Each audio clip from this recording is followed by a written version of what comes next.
ഇന്ന് തന്നെ ഡൗൺലോഡ് ചെയ്യൂ. കാണൂ നിങ്ങളുടെ ഫേവറേറ്റ് ഷോസ്. നീ 8 അല്ല 12 നില പൊട്ടുവെന്ന് അതിനേക്കാൾ ഉറപ്പ്. ചേച്ചി എന്താണ് ഈ പറയുന്നത്? അത്രയ്ക്ക് വലിയ കണക്കുകൂട്ടലിൽ ജീവിക്കുന്നവളൊന്നുമല്ല വന്ദന. കാലം അത് തെളിയിക്കുമെന്ന് നീ കാത്തിരുന്ന് കണ്ടാ മതി. എന്നാ കേറി പണി എന്തായെന്ന് നമുക്ക് നോക്കിട്ട് പോകാം. അല്ലേച്ചി, ഇന്നലെ വസന്തയുടെ മോളുടെ പുടവടക്ക് ചെല്ലാമെന്ന് പറഞ്ഞത്. നമ്മളിപ്പോ അങ്ങോട്ടല്ലേ പോകുന്നത്? ഓ, നിനക്കല്ലല്ലോ അവള് പുടവ വരുന്നത് സമയത്തിനങ്ങ് ചെല്ലാൻ. ഇത് കഴിഞ്ഞിട്ടങ്ങ് പോയാ മതി. അതെ, അവിടെ അത് കൃത്യമായിട്ട് നടന്നോളൂ. നമ്മൾ താമസിച്ചാലും പുടവകളോടെ അവിടെ കൃത്യമായിട്ട് നടന്നോളൂ. ശരി കണാ, വണ്ടി നേരെ വർക്ക്ഷോപ്പിലോട്ട് വിടുക. ശരി സാർ.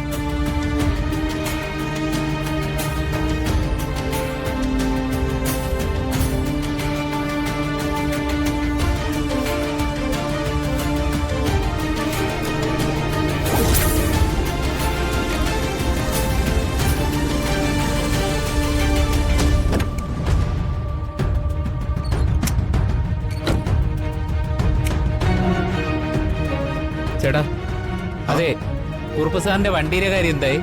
ഒന്നും ആയിട്ടില്ല. കാര്യമായിട്ടുള്ള ഇടിയാ ഇടിച്ചിരിക്കുന്നത്. കാശ് കുറെ പൊട്ടിച്ചാലേ വണ്ടി കണ്ടീഷനാക്കാൻ പറ്റൂ. അതിനെന്താ, കുറുപ്പ് സാറിന് കാശിന് പഞ്ഞൊന്നുമില്ലല്ലോ. റേറ്റ് കൂട്ടി വാങ്ങിച്ചോ, എനിക്കും കൂടി കുറച്ച് കമ്മീഷൻ തന്നാ മതി. ശരി, ഞാനേ വണ്ടി ഒന്ന് നോക്കട്ടെ.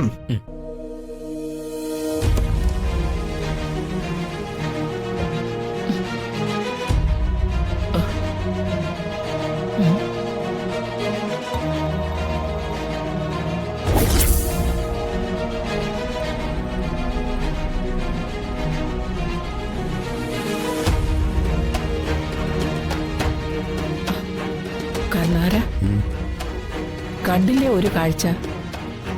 നിന്റെ മോൻ യുവജന നേതാവ് ജഗനാടാ ആ വണ്ടിയുടെ അടുത്തിരുന്ന് അഭ്യാസം കാണിക്കുന്നത്.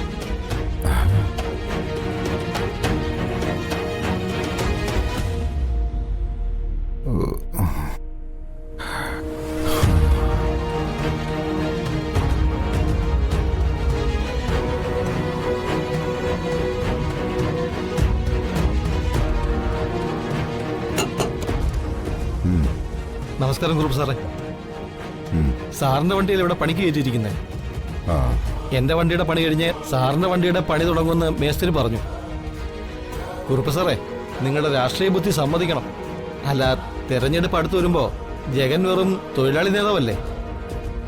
തനി തൊഴിലാളിയാണെന്ന് കാണിച്ച് ഞങ്ങൾ തൊഴിലാളി വർഗത്തിന്റെ മുഴുവൻ വോട്ടുകളും പെട്ടിയിലാക്കാനുള്ള തന്ത്രമല്ലേ?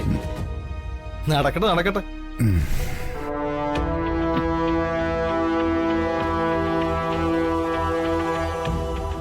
സ്വന്തം മകൻ കാരണം വർക്ക്ഷോപ്പിൽ പോലും കയറാൻ നിവർത്തിയില്ല അല്ലേ? ഈ വർക്ക്ഷോപ്പിലെ തൊഴിലാളിയാണെങ്കിലും സംസാരത്തിലൂടെ മനസ്സിലായി അവൻ നിന്റെ എതിർ പാർട്ടിക്കാരനാണെന്ന്. അതെ, അടുത്ത തെരഞ്ഞെടുപ്പിൽ എനിക്കെതിരെ പ്രയോഗിക്കാൻ അവർക്കൊരു ആയുധം കിട്ടി. ജഗന്റെ വർക്ക്ഷോപ്പ് ജോലി. ആ ആയുധം ശരിക്കും മൂർച്ച കൂട്ടി തന്നെ അവർ ഉപയോഗിച്ചിരിക്കും. വന്ദന എന്ന പാവം പെണ്ണിന് ജീവിതം കൊടുത്തതിന് ജഗനെ വീട്ടിൽ നിന്നും തല്ലിയിറക്കിയ മഹാക്രൂരൻ, സ്വാർത്ഥൻ, മനുഷ്യത്വം ഇല്ലാത്തവൻ എന്നൊക്കെയായിരിക്കും നിന്നെക്കുറിച്ചുള്ള അപവാദ പ്രചരണം.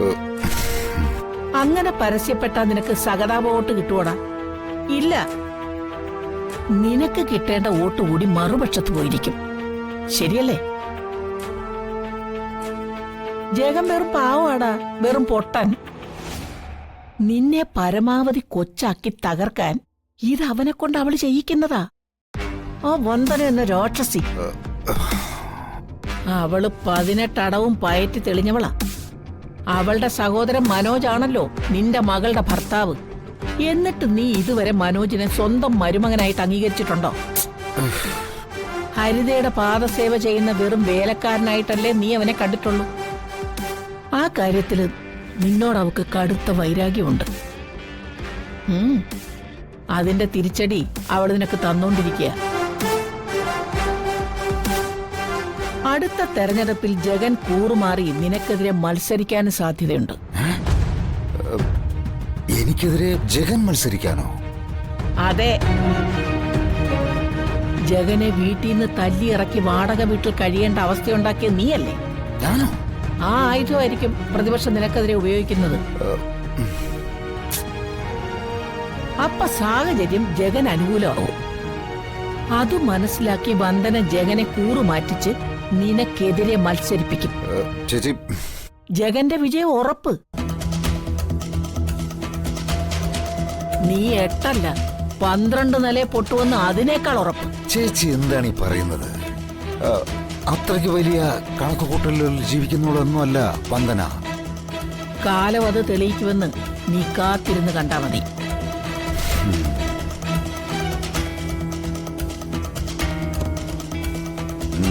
സാർ, വണ്ടിയുടെ പണി എന്തായെന്ന് സാറിന് നേരിട്ട് കണ്ട് ബോധ്യപ്പെടണ്ടേ? പണി കേറി വണ്ടി കയറാം.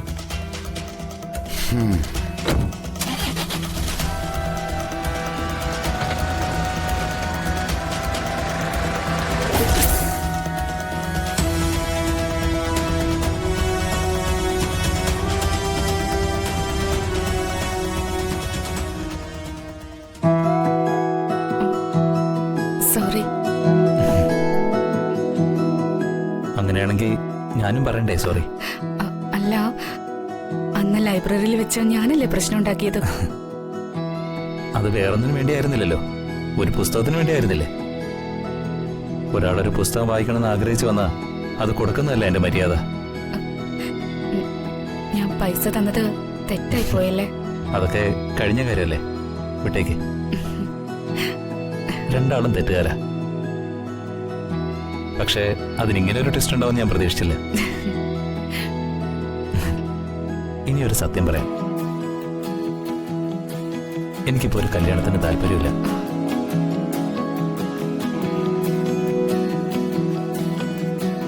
അച്ഛൻ വളരെയധികം നിർബന്ധിച്ചിട്ടാ ഞാൻ ഇങ്ങനൊരു വേഷം കെട്ടൽ നടത്തിയത്. എന്നുവെച്ചാ? ദേവി, എനിക്ക് കല്യാണത്തിനൊട്ടും താല്പര്യമില്ലെന്ന്. അച്ഛന്റെ നിർബന്ധപ്രകാരം ഞാൻ ഇങ്ങനെ ഒരു പെണ്ണ് കാണാൻ തയ്യാറായത്. വീട്ടില് അച്ഛനും അമ്മയ്ക്കും ഞാൻ ഒരാളെ ഉള്ളൂ മകനായിട്ട്. അവരെ സങ്കടപ്പെടുത്താൻ പാടില്ലല്ലോ. അതാണ് കാര്യം. അപ്പോ ഞാനൊരു കാര്യം ചോദിച്ച ഉത്തരം പറയൂ. ആ, ഈ കല്യാണമേ വേണ്ടെന്ന് തീരുമാനം എടുക്കാൻ കാരണം ലവ് ഫെയിലിയർ ആയിരിക്കും അല്ലേ? ശ്യാം ഉത്തരം പറയണ്ട. ആ മുഖത്തൊന്നും എന്നെ എനിക്ക് വായിച്ചെടുക്കാൻ കഴിയുന്നുണ്ട്. ശ്യാമേ, ഇനി ഞാനൊരു കാര്യം പറയട്ടെ. ശ്യാമിന്റെ തുറന്ന പറച്ചിലുകൾ എനിക്കിഷ്ടപ്പെട്ടു. ഈ മുഖത്തുള്ള കാമുകന്റെ നിരാശഭാവങ്ങളൊക്കെ നമുക്ക് മാറ്റിയെടുക്കാം. എനിക്ക് ശ്യാമിനെ ബോധിച്ചു.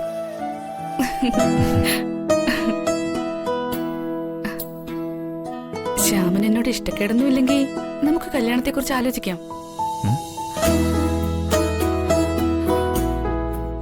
മാനത്തെ കൊട്ട